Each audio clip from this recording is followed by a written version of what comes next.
ہم نے یہ ڈسکس کیا تھا کہ نماز کے اندر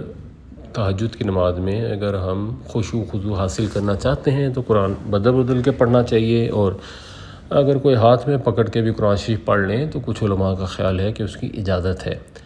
مگر یاد یہ رکھنا چاہیے کہ اصل طریقہ تو یاد کر کر ہی صورتوں کو قرآن کے اندر پڑھنے کا ہے، اور سب سے بہتر خشوع و خضوع بھی اس ہی سے پیدا ہو سکتا ہے۔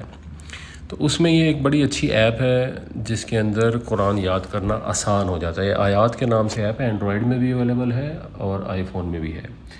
مثال کے طور پہ آپ نے سورۃ 3 یاد کرنی ہے تو اس کے مینیو میں آپ جائیں، آپ میمورائزنگ والے سیکشن میں جائیں، اس کے اندر آپ ریپیٹ کی سیٹنگ اگر کریں گے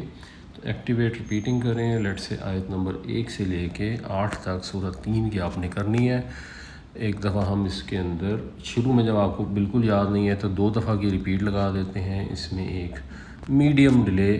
دے دیتے ہیں، تو اس کو جب آپ سٹارٹ کر کے دیکھیں گے الرحمن الرحیم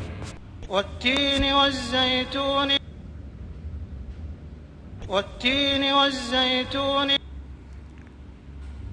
والتين والزيتون بیچ میں گیپ آتا ہے جس کے اندر آپ ریپیٹ کر سکتے ہیں، وطور سينين وطور سینین، وطور سينين وطور سینین۔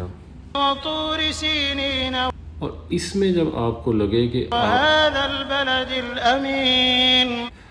بیچ میں آپ کو صحیح یاد نہیں ہے تو آپ پہلے دیکھ کر سکتے ہیں، بعد میں دیکھے بغیر کر سکتے ہیں،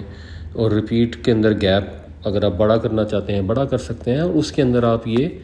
کوشش کریں گے تو کچھ ہی عرصے میں آپ کو اندازہ ہوگا کہ بڑی جلدی آپ کو صورتیں یاد ہونی شروع ہو جائیں گی۔ تو کوشش کریں، اللہ تعالیٰ ہماری میموریز کو بہتر بھی کرے اور قرآن شریف یاد کرنے کی توفیق عطا فرمائے، اور پھر وہ یاد کیا ہوا قرآن